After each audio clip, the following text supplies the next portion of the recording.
Dan pemirsa, saat ini kami akan mengajak Anda untuk berbincang dengan pengamat sepak bola Bung Kesit Dwi Handoyo serta Ilham Parulian selaku Humas La Grande Indonesia. Saya akan menyapa Bung Kesit terlebih dahulu. Halo Bung Kesit, gimana kabarnya? Kabar baik. Kabar baik. Akan menyambut pelatih timnas baru, ini kabarnya baik atau gimana nih? Harus disambut lah. Harus disambut. Semangat ya berarti Bung Kesit. Dan saya juga akan menyapa kembali Mas Ilham. Selamat siang menjelang sore Mas Ilham. Halo, siang, menjelang sore juga. Oke. Ya, selamat sore Ilham. Oke, saya akan bertanya ke Bung Kesit terlebih dahulu. Bung Kesit, kita lihat beberapa hari terakhir trending topiknya adalah Sinteyong dan juga Patrick Kluivert. Sebesar inikah pergantiannya sampai ini menjadi trending topik? Iya, menjadi trending topik karena memang keputusannya kan mengejutkan ya. Keputusan Sinteyong ketika masyarakat sepak bola Indonesia sedang sayang-sayangnya, sedang suka-sukanya karena tim nasional memperlihatkan progres yang begitu baik sejak ditangani oleh Sinteyong, ujuk-ujuk harus di-cut gitu ya. Dan digantikan oleh Patrick Kluivert. Ya, mungkin ini yang kemudian membuat masyarakat menjadi kecewa, menjadi was-was. Mereka khawatir kalau di tangan pelatih yang baru nanti apa bisa memberikan hasil yang lebih baik dibandingkan dengan apa yang sudah ditorehkan oleh STY sepanjang melatih tim nasional Indonesia. Kan itu, apalagi tantangannya saat ini adalah bagaimana Indonesia bisa tampil optimal di kualifikasi Piala Dunia zona Asia dan diharapkan bisa lolos ya, entah itu lolos langsung atau lolos ke round 4 untuk kemudian mengambil satu tiket ke Piala Dunia. Kan itu sekarang harapannya yang ditunggu-tunggu oleh masyarakat. Oke, kita akan memperdalam terkait dengan tantangan. Tapi sebelum kita membicarakan terkait tantangan, saya mau nanya dulu sama Mas Ilham. Mas Ilham, ketika ada berita Sinteyong ini digantikan dan kita hari ini juga memiliki pelatih timnas baru Patrick Kluivert yang akan diperkenalkan pada sore nanti. Apa tanggapan La Grande Indonesia?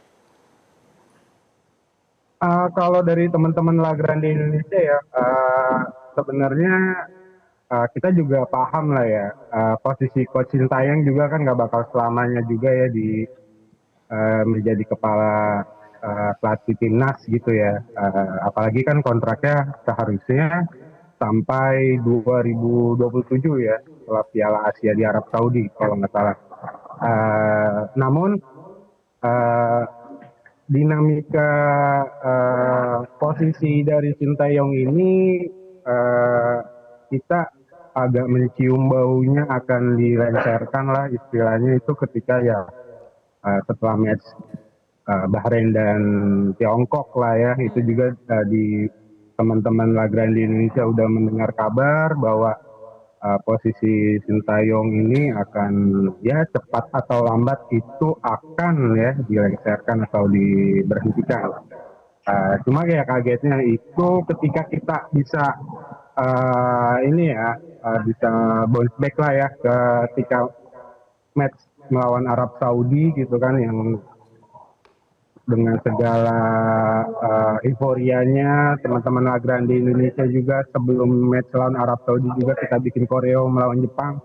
Agar apa? Agar teman-teman di timnas juga bisa merasakan support kita juga. Jadi yang kami harap sebenarnya masalah-masalah yang ada di pertandingan lawan Cina dan Bahrain itu segera diselesaikan sebenarnya secara tidak langsung gitu kan. Namun ya akhirnya sudah terjadi gitu kan. Ya intinya sih teman-teman merasa kecewa, kaget, dan kalau dibilang kaget ya sebenarnya sih nggak. Ini bukan pertama kalinya juga ya kita kaget ya. Dulu juga kan sebelum Coach Sinteyong ada Coach Luis Milla, sebelum Coach Luis Milla itu ada Coach Alfred Riedel gitu ya, di mana ketika ada ketum Federasi PSSI yang baru, biasanya pelatih kepalanya itu baru juga atau beda dengan era sebelumnya, karena Coach Sinteyong kan mungkin salah satu warisan dari Pak Iwan Bule gitu kan. Ya. Jadi bilang kaget sih ya nggak kaget juga, tapi kenapa harus momennya itu ketika kita sudah ada di peringkat 3 lah ya di ronde ketiga ini, yang sebenarnya bisa mendapatkan satu posisi lah di bawah Jepang. Gitu sih. Oke, baik Mas Ilham. Bung Kesit, momennya kalau kata Mas Ilham, kalau dari Bung Kesit sendiri setujukah momennya ini yang sangat disayangkan atau seperti apa? Iya, kalau dari momen memang saya tadi katakan bahwa ini keputusan yang mengejutkan ya. Bisa dibilang momennya nggak pas gitu ya. Tapi kan keputusan harus diambil. Ketika PSSI kemudian harus melakukan pergantian dan dengan berat hati saya katakan seperti itu, memutus kontrak Sintayong, menggantinya dengan Patrick Kluivert. Walaupun kita tahu konon waktu Patrick Kluivert sempat bertemu dengan Pak Erick Thohir ya pada saat ajang Piala Asia 2023 itu sebenarnya sudah mulai terjadi, sudah terjalin kontak ya. Cuma masalahnya adalah kenapa pada saat Sintayong lagi-lagi sedang berada dalam posisi yang menurut saya tidak ada persoalan begitu ya dari sisi prestasi yang sudah dimunculkan tiba-tiba harus diputus. Tapi kan lagi-lagi Mbak bahwa ketika solusi tidak ada ya ini kan ada persoalan di ruang ganti, ada persoalan komunikasi. Ketika kemudian PSSI memutuskan untuk memutus kontrak Sintayong, berarti kan tidak ada solusi yang ditemukan ya antara Sintayong dengan PSSI dan juga mungkin dengan para pemain sehingga harus memilih yang terpahit adalah ya kemudian memutus kontrak Sintayong dan menggantinya dengan pelatih baru begitu. Tapi kalau melihat jejak dari Patrick Kluivert, apakah isu terkait dengan komunikasi ini bisa dibenahi? Kalau sekarang Patrick Kluivert hadir ya kemudian pemain-pemain yang akan dilatihnya sebagian besar adalah pemain-pemain keturunan Belanda ya, pemain-pemain naturalisasi, pemain-pemain diaspora yang memang kecilnya di Belanda, mengenyam pendidikan sepak bolanya di Belanda. Kemudian bertemu dengan pelatih Belanda Patrick Kluivert yang namanya pada saat menjadi pemain ini sangat luar biasa. Walaupun dari sisi kepelatihan memang belum begitu mentereng ya, tapi siapa yang nggak kenal sosok Kluivert? Pernah bermain untuk Ajax, Barcelona, AC Milan ya, Newcastle, PSV Eindhoven dan terakhir di Lille di Liga Prancis. Siapa yang tidak kenal Patrick Kluivert? Dan saya yakin para pemain diaspora termasuk juga pemain Indonesia pasti akan segan dengan nama besar Patrick Kluivert begitu. Kalau kita melihat nanti dia dari Belanda dan juga timnas juga beberapa ada yang juga dari Belanda begitu. Apakah ini artinya menjadi sinyal positif untuk kedepannya? Ya seharusnya positif ya, seharusnya positif karena kenapa? Dari sisi chemistry mungkin akan lebih cepat terjalin ya karena itu tadi pemain-pemainnya dari Belanda, pelatihnya dari Belanda, asistennya semua dari Belanda begitu ya. Jadi adaptasinya diharapkan akan lebih cepat ya. Sejatinya ketika chemistry-nya sudah terbangun, kemudian juga diharapkan kan Patrick Kluivert akan cepat menganalisis ya apa sih kelemahan dari Indonesia, apa sih kekurangannya semenjak ditangani oleh Sintayong dan saat ini masih berpeluang untuk bisa terus bersaing di round ketiga kualifikasi Piala Dunia zona Asia. Itu yang menurut saya harus dibenahi. Jadi kalau soal chemistry saya pikir sejatinya tidak perlu waktu yang lama ya untuk Patrick Kluivert dan juga kepada para pemain. Tapi kalau kita mengevaluasi saat timnas saat itu pelatihnya adalah Sintayong gitu. Chemistry pelatih dengan para pemain seperti apa Bung Kesit? Di zaman Sintayong, ya sebenarnya juga sudah terjalin ya, tapi kayaknya ada gap ya, ada gap. Kenapa? Ketika Sintayong tidak bisa langsung mengutarakan keinginannya, pendapatnya, usulannya kepada para pemain begitu. Pasti harus lewat penterjemah. Kan ini yang agak-agak sulit begitu ya. Mungkin pada saat di lapangan dia akan lebih cepat berkomunikasi, tapi ketika misalnya ketemu 1-2 dengan pemain begitu, ketika tidak ada translator yang kemudian atau penterjemah yang akan menjembatani itu, pasti kan tidak ada komunikasi yang bisa berjalan lancar karena ya itu tadi ya dari sisi penguasaan bahasa memang STY tidak pernah berbicara dengan bahasa Inggris misalnya, apalagi bahasa Indonesia kan begitu ya. Jadi semua komunikasi yang dilakukan oleh STY itu semuanya menggunakan bahasa Korea dan membutuhkan seorang penterjemah kan begitu. Beda kalau misalnya nanti pelatih yang sudah mengerti betul ya bahasa Inggris sudah lancar karena bahasa Inggris kan menjadi bahasa kedua di Belanda ya. Artinya Patrick Kluivert bisa dengan pemain Belanda bisa ngomong bahasa Belanda, bisa juga ngomong bahasa Inggris. Dengan para pemain Indonesia mungkin kalau dia belum menguasai bahasa Indonesia, saya pikir para pemain Indonesia juga paham kok bagaimana berbahasa Inggris ya. Sehingga komunikasinya akan bisa berjalan bagus. Oke, kita tanyakan kepada Mas Ilham. Mas, chemistry diharapkan bisa berjalan lebih baik karena mengingat Patrick Kluivert ini lancar dalam berbahasa Inggris dan juga pemainnya beberapa juga dari Belanda begitu. Mas Ilham bagaimana melihatnya? Apakah ada optimisme? Kalau dari teman-teman Lagra Indonesia ya, jika memang masalahnya kemarin dengan konsisten itu komunikasi, apalagi tentang bahasa gitu ya, Mbak, mungkin dengan datangnya Patrick Kluivert ya pastilah ya akan membawa ya kita juga harapkan masalah yang kemarin di ruang ganti itu, apalagi kan Patrick Kluivert ini kan seorang legenda sepak bola dari Belanda ya kan, dimana pemain diaspora kita juga kan banyak pemain dari Belanda. Jadi kita harap semua pemain nggak cuma nanti Patrick Kluivert ya, pelatih setelah Patrick Kluivert lah kan Patrick Kluivert juga kan nggak bakal selamanya juga di timnas sepak bola kita. Itu kalian juga harus respect kepada pelatih timnas gitu ya. Jadi komunikasi atau bahasa ya segera diselesaikan aja gitu kan. Misalnya yang namanya pertandingan pasti kan ada pro kontranya ya, seperti melawan Bahrain dan Tiongkok gitu kan segala macam. Tapi seenggaknya ya harus diselesaikan segera-segera, jangan menjadi bola salju gitu ya, jangan didiamkan begitu saja gitu kan. Dari teman-teman Lagra Indonesia sih berharap jangan sampai terulang lagi lah ya, jika itu alasan dari PSSI untuk memecat Coach Sinteyong seperti itu sih Mbak. Baik, Bung Kesit, selain terkait dengan komunikasi, sebetulnya apa sih yang harus dibenahi? Iya, pertama tentu saja masalah teknis ya. Kita tahu bahwa ketika Indonesia menjalankan pertandingan-pertandingan yang di ajang kualifikasi zona Asia, ini kan menurut saya memang penampilannya nggak stabil ya. Kadang-kadang Indonesia yang diharapkan bisa menang ternyata justru gagal ya. Tapi ketika kita was-was ya, terakhirlah ketika menghadapi Arab Saudi misalnya, kita kan was-was karena sebelumnya kita kalah dari Jepang. Kemudian juga pada saat di Bahrain, di China ya, kita agak optimis waktu itu padahal ya, ketika menghadapi Bahrain diharapkan akan bisa meraih kemenangan gitu. Tapi sayangnya kan di menit-menit terakhir injury time kecolongan karena ada waktu lebih yang kemudian membuat fokus para pemain itu hilang.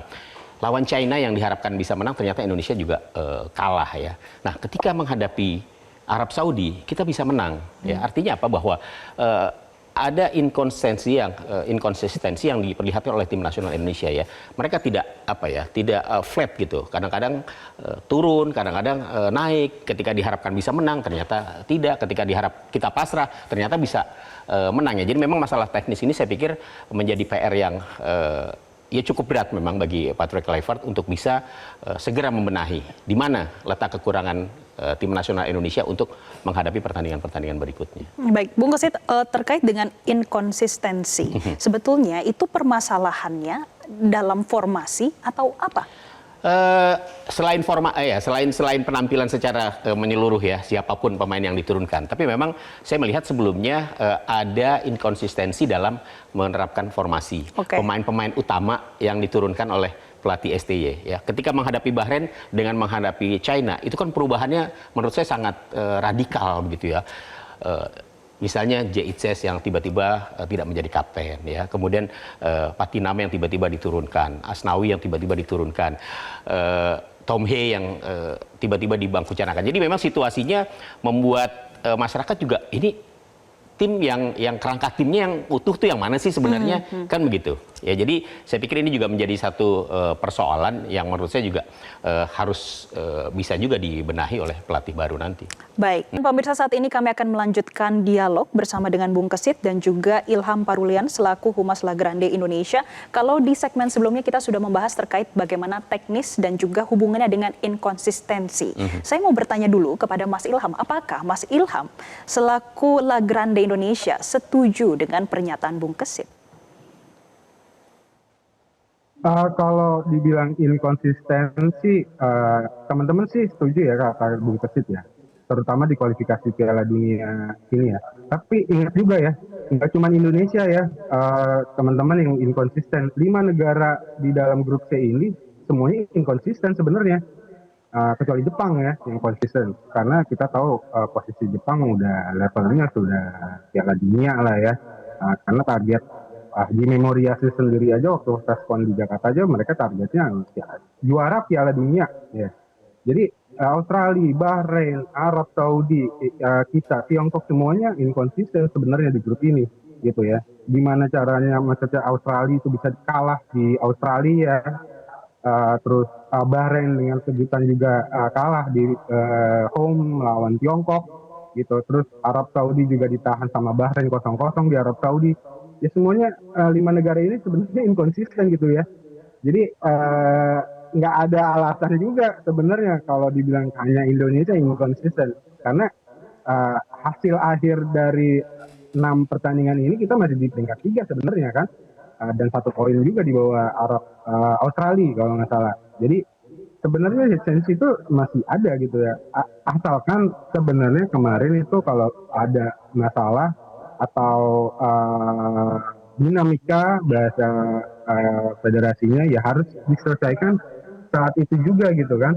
Jadi tidak jadi bola salju dan mohon maaf juga supporter juga nggak dilibatin juga di dalam masukan atau suara seperti apa. Itu yang kita sesalin, kita tahunya tiba-tiba diberhentikan ya. Seperti itu sih Mbak ya. Kalau dibilang inkonsisten ya 5 negara di grup C ini inkonsisten. Baik, Bung Kesit, tadi Mas Ilham sempat menyinggung terkait dengan dinamika dari federasi. Bagaimana, Bung? Iya, saya pikir begini ya, dimanapun sebenarnya sih sama aja ya. Artinya bahwa dinamika di setiap federasi itu pasti berbeda-beda lah. Kalau kita tengok misalnya Arab Saudi, mereka melakukan pergantian pelatih dari Roberto Mancini, pelatih hebat yang begitu sukses bersama Italia, begitu ya. Dia harus diganti. Atau kemudian di Australia juga melakukan pergantian. Betul, tadi apa yang dikatakan Ilham bahwa kecuali Jepang, ya, tim-tim atau negara-negara yang ada di grup C ini memang inkonsisten penampilannya. Ya. Nah, mungkin yang diharapkan dari Indonesia menurut saya adalah bagaimana kita memanfaatkan ya inkonsistensi dari tim-tim yang bersaing dengan kita itu dimanfaatkan oleh Indonesia untuk bisa mengalahkan mereka kan gitu. Kalau kita tampil konsisten, ini kan sebuah keuntungan ya, sebuah keuntungan di saat negara-negara yang selama ini menjadi langganan Piala Dunia itu penampilannya lagi drop begitu ya, termasuk Australia, termasuk juga Arab Saudi. Kalau kita waktu itu bisa lihat tampil begitu baik, saya pikir bukan tidak mungkin pada saat ini kita berada di peringkat kedua loh di bawah Jepang kan begitu ya. Mungkin ini menjadi salah satu pemikiran juga dari federasi sehingga membuat sebuah keputusan yang menurut saya juga keputusannya nggak populer begitu loh.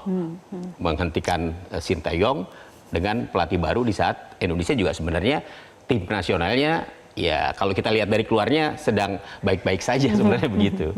Oke, Bung Kesit, saya akan bertanya terkait apakah pelatih baru timnas Patrick Kluivert ini mampu memanfaatkan inkonsistensi dari lainnya. Tapi tahan dulu Bung Kesit karena kita akan jeda terlebih dahulu. Pemirsa, tetaplah bersama kami. Pemirsa, kami akan mengajak Anda untuk kembali berdialog terkait dengan pelatih timnas terbaru Patrick Kluivert dengan Bung Kesit dan juga Mas Ilham selaku Humas La Grande Indonesia. Saya akan bertanya dulu kepada Bung Kesit. Kita sudah melihat video harapan dari para pemain timnas tadi, Bung Kesit. Dan yang disinggung adalah terkait dengan Piala Dunia. Bagaimana optimismenya dan tantangan yang dalam jangka pendeknya, Bung? Iya, kalau optimismenya saya pikir harus ya terus dimunculkan begitu ya. Justru ini memang menjadi tantangan tersendiri. Kalau kita lihat bagaimana irama suara dari para pemain ini memang tertujunya ke Piala Dunia. Saya juga melihat bahwa pergantian dari STY kepada Kluivert ini juga jangan-jangan memang Indonesia pengen lebih cepat bisa lolos ke Piala Dunia. Kalau bisa 2026 lolos, kenapa harus menunggu 2030 kan begitu ya? Kalau misalnya tidak ingin lolos ke Piala Dunia 2026, kenapa juga mesti ada pergantian pelatih kan begitu? Toh sama saja. Misalnya STY tidak dihentikan begitu ya. Kemudian katakanlah Indonesia yang terburuk tidak mampu untuk bisa mencapai target. Toh masih ada 2030 ya. Tapi kemudian sekarang situasinya memang seperti berubah. Ketika ada pergantian pelatih, kemudian Kluivert hadir ya.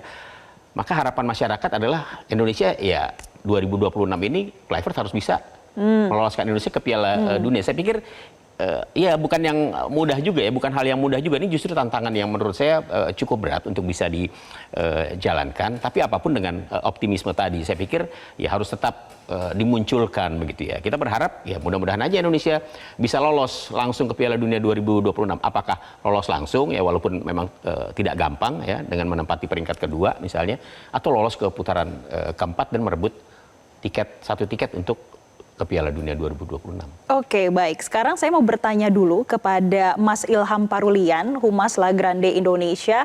Mas Ilham, setujukah dengan pernyataan Bung Kesit? Ya, jelas lah ya. Kalau permintaan dari teman-teman La Grande Indonesia ini setelah pemecatan dengan Coach Sintayong, kita mau Piala Dunia 2026 itu harga mati ya. Jadi kalaupun kemarin ada masalah yang mika lah, inkonsisten, dengan adanya Patrick Kluivert ini bisa menjadi penawarnya kan sebenarnya kan. Ketika Coach Sintayong itu menargetkan posisi 3 atau 4 yang notabene kita ke round 4, ya seharusnya Patrick Kluivert dengan segala ini ya kemampuannya dan segala permintaan dari federasi ya. Baik, Mas Ilham, kita tahan terlebih dahulu karena kita akan melihat kondisi terkini di Hotel Fairmont Jakarta. Kita akan kembali menyapa Mas Ilham. Mas Ilham, silakan dilanjutkan dengan jawabannya, Mas. Ya, kalau permintaan dari teman-teman La Grande Indonesia jelas ya Mbak, ya balik lagi ke tadi yang sebelumnya terpotong ya. Piala Dunia 2026 itu udah harga mati ya untuk Patrick Kluivert dan federasi gitu ya. Ketika kemarin memecat Coach Sintayong dengan segala problem dinamikanya, ya seharusnya ya Patrick Kluivert ini bisa membawa obat penyembuhnya lah ya istilahnya. Jadi kami harap masalah-masalah yang kemarin tidak terulang. Semua fokus, pemain fokus, pelatih fokus, federasinya juga fokus, dan supporternya juga kalian juga jangan ragu lah ya. Untuk 2 pertandingan melawan Bahrain dan Tiongkok di GBK, kita pasti kasih yang terbaik buat kalian gitu ya. Untuk meneror para pemain Bahrain dan Tiongkok itu jangan kalian ragukan. Seperti itu sih. Oke, baik. Dan kami akan menyapa Mas Ilham Jamaluddin selaku Ketua Supporter Garuda Indonesia di Bahrain. Mas Ilham Jamaluddin, menurut Anda bagaimana terkait dengan warisan dari Sintayong yang harus dipertahankan? Iya, terima kasih. Untuk warisannya pasti Coach Sintayong sudah melatih Indonesia sudah dari 2019 kemarin juga. Jadi yang pasti kekompakan tim sudah terjalin, sudah cukup bagus ya. Kita juga sudah tahu semua supporter Indonesia saat ini kalau timnas kita emang udah sangat solid dari segi permainan. Mental juga sudah sangat dibangun dari Coach Sintayong untuk pemain-pemain diaspora maupun pemain-pemain timnas.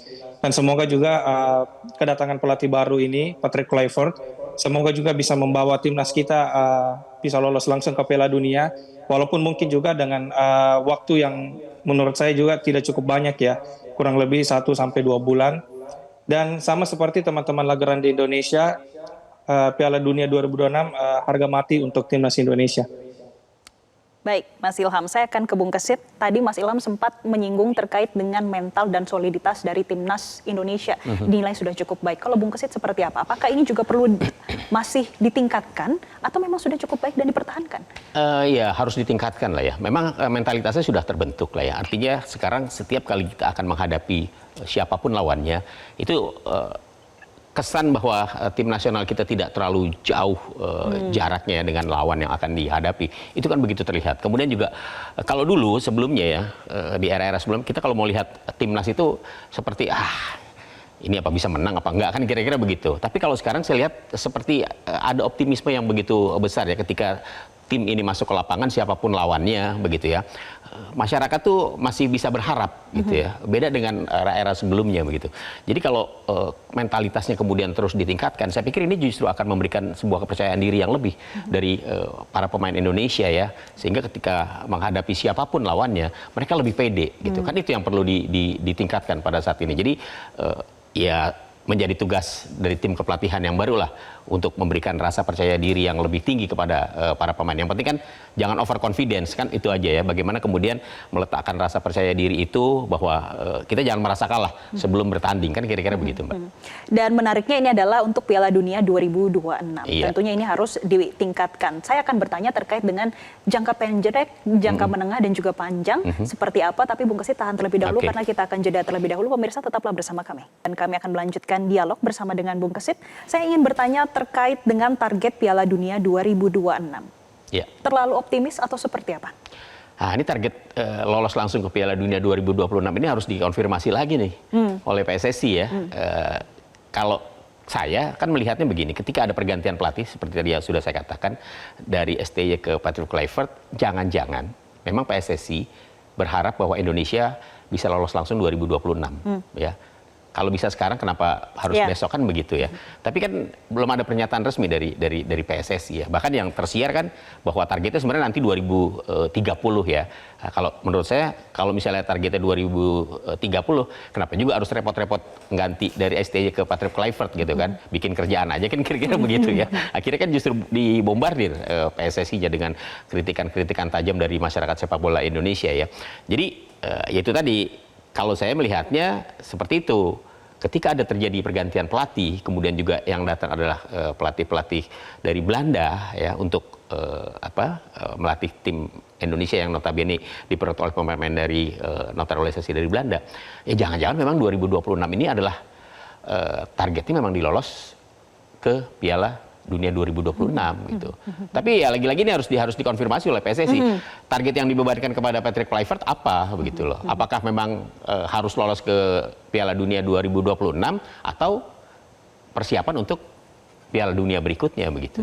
Berarti kita akan mengkonfirmasi nanti saat konferensi pers ya. Supaya lebih tegas gitu kan, supaya lebih tegas gitu. Sehingga masyarakat juga tidak menebak-nebak gitu loh. Harus ada ketegasan dari PSSI. Termasuk juga ketika PSSI menargetkan di Piala AFF, kan nggak ada target. Ya, tidak ada target karena yang diturunkan adalah pemain-pemain lapis kedua kan begitu. Ya termasuk juga kepada Sintayong waktu itu targetnya apa sih? Lolos ke putaran keempat misalnya. Tapi kan belum terlaksana, orang kita masih main di putaran ketiga kan begitu. Dan pemirsa, kini kami akan kembali mengajak Anda untuk melanjutkan dialog dengan Bung Kesit. Kalau dari tadi kita sudah membicarakan terkait dengan bagaimana sosok dari Patrick Kluivert, kemudian kita menantikan apa yang menjadi target dari PSSI. Tentunya kita tidak boleh lupa ada 2 asisten pelatih. Bagaimana kedua asisten pelatih ini, Bung Kesit? Apakah mereka memang cocok untuk timnas Indonesia atau seperti apa penilaian Anda? Ya, yang jelas bahwa 2 sosok ya yang menjadi asisten Patrick Kluivert juga kan sama-sama dari Belanda. Ada Alex Pastoor, kemudian juga ada Danny Lanzat ya. 2 sosok yang menurut saya akan membantu sepenuhnya Patrick Kluivert dalam menerapkan program-programnya, dalam menjalankan program-programnya terhadap timnas Indonesia. Kalau kita lihat sepak terjang ya, track record dari 2 asisten yang dibawa oleh Patrick Kluivert ini, memang yang paling mentereng ya, yang karirnya cukup bisa dijadikan parameter sebuah kesuksesan dari seorang pelatih, memang Alex Pastoor. Ya. Dia sudah memulai kiprahnya dari 2001 ya, setelah pensiun dia sudah berkiprah menjadi pelatih 2001. Sebelumnya dia awali di klub-klub amatir di Belanda ya, di Alkmaar. Kemudian 8 tahun kemudian dia baru menukangi tim profesional di Eerste divisi kedua di Liga Belanda. Dan ternyata di tahun pertamanya dia sukses ya, membawa Excelsior untuk promosi ke Eredivisie. Ya, ini merupakan sebuah torehan prestasi yang bagus menurut saya. Seorang pelatih mengawali laga, mengawali tugas di klub profesional, tapi sudah mampu untuk bisa mengangkat tim dari divisi 2 ke divisi 1. Kemudian juga sepak terjang Pastoor juga dicatat ketika dia melatih Sparta Rotterdam ya. mengangkat juga dari Eredivisie ke Eredivisie itu di tahun 2015-2016. Dan terakhir dia juga mencatatkan prestasi yang luar biasa menurut saya di tahun 2022-2023 bersama Almere City, klub yang sekarang diperkuat oleh Tom Hay, untuk pertama kalinya lolos ke Eredivisie ya dalam sejarah perjalanan klub tersebut. Artinya kalau kita lihat dari kurikulum vitae yang dimiliki oleh Pastor, dia memang pelatih yang atau asisten pelatih yang sukses ya, dan menurut saya sangat pantas, sangat tepat untuk mendampingi Patrick Kluivert. Jangan-jangan otaknya ada di dia gitu ya, yang menentukan bagaimana strategi, kemudian menerapkan pola permainan untuk Indonesia nantinya ya. Ya pastinya akan ada diskusi lah. Sementara Denny Lanzat tidak lain adalah sahabatnya Patrick Kluivert. Ya, dia mantan pemain nasional Belanda, 7 tahun dia bermain untuk tim nasional Belanda bersama Patrick Kluivert juga. Tapi memang kalau dari sisi pengalamannya dia lebih banyak menjadi asisten ya, asisten pelatih di klub-klub Liga Belanda. Terakhir di Ferencváros di klub Hungaria, dia juga menjadi asisten pelatih di sana. Jadi artinya apa? Pengalaman yang dimiliki oleh Alex Pastor, kemudian diasisteni juga oleh Denny Lanzat, saya pikir ini paket yang lengkap menurut saya sih. Tinggal sosok Patrick Kluivert sebagai legenda Belanda, mantan pemain yang begitu disegani ya di Barcelona, di AC Milan dan juga di Ajax Amsterdam. Ini pasti menjadi figur yang menurut saya akan sangat disegani oleh para pemain. Ya tinggal nanti yang bekerja asistennya inilah memikirkan bagaimana kemudian Indonesia harus bermain. Tinggal Patrick Kluivert, ayo kira-kira begitulah. Kalau kita bicara bagaimana nanti mereka akan bekerja. Jadi bisa dikatakan Pastor adalah sebagai angin segar untuk timnas Indonesia. Menurut saya iya. Menurut saya iya, karena itu tadi. Karena keberhasilannya dia sebagai seorang pelatih di klub-klub Liga Belanda ya, yang mampu mengangkat klub yang tadinya bukan apa-apa menjadi klub yang atau klub yang biasa-biasa saja menjadi klub yang luar biasa.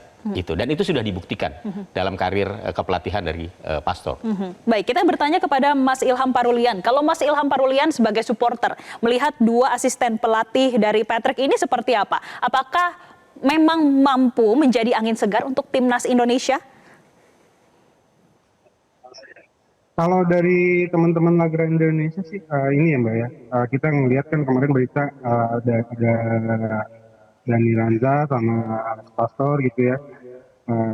Ya sebenarnya sih agak ini ya, kita merasa ternyata mungkin gerbongnya beda ya ketika Patrick Kluivert melatih Curacao ya, karena kan kita tahu sendiri ketika Patrick Kluivert melatih Curacao hasilnya juga kan kurang memuaskan ya.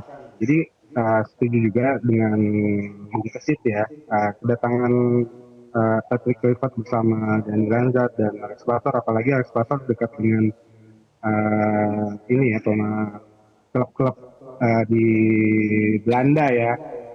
Jadi apalagi Almere City sama Tom Hay juga udah dekat dengan Alex Pastor, ya sebenarnya sih sebuah angin segar juga lah ya buat supporter gitu kan. Jadi tapi tetap aja kan decision makernya kan Patrick Kluivert kan, ya. Jadi maupun seberapapun canggih mereka punya itu ya, Patrick Kluivert punya asisten, tapi tetap decision maker nanti finalnya itu Patrick Kluivert ya. Jadi apapun nanti hasilnya ya sebenarnya kita ini ke Patrick Kluivert, bukan karena ketika nanti hasilnya memuaskan jangan sampai nanti mereka lempar-lemparan tanggung jawab ya. Ini kan ini jadi polemik tersendiri ya.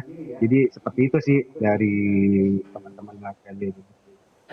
Baik, Mas Ilham Jamaluddin, apakah senada dengan Mas Ilham Parulian terkait sosok dua asisten pelatih? Iya, untuk kedatangan dua tim kepelatihan baru juga, Alex dan Dani itu menurut saya secara pribadi sama seperti yang Mas Ilham dan Bung Kesit bilang, merupakan membawa angin segar juga, karena bagaimanapun menurut saya secara pribadi mungkin setiap pelatih juga punya beberapa taktik ya yang mereka punya andalannya mereka tuh. Jadi secara pribadi ya semoga juga dua asisten pelatih ini bisa membantu membawa timnas Indonesia untuk bisa lebih baik lagi di round kualifikasi ketiga ini. Baik, Bung Kesit, kira-kira untuk Patrick Kluivert ini akan memiliki asisten pelatih dari Indonesia nggak sih?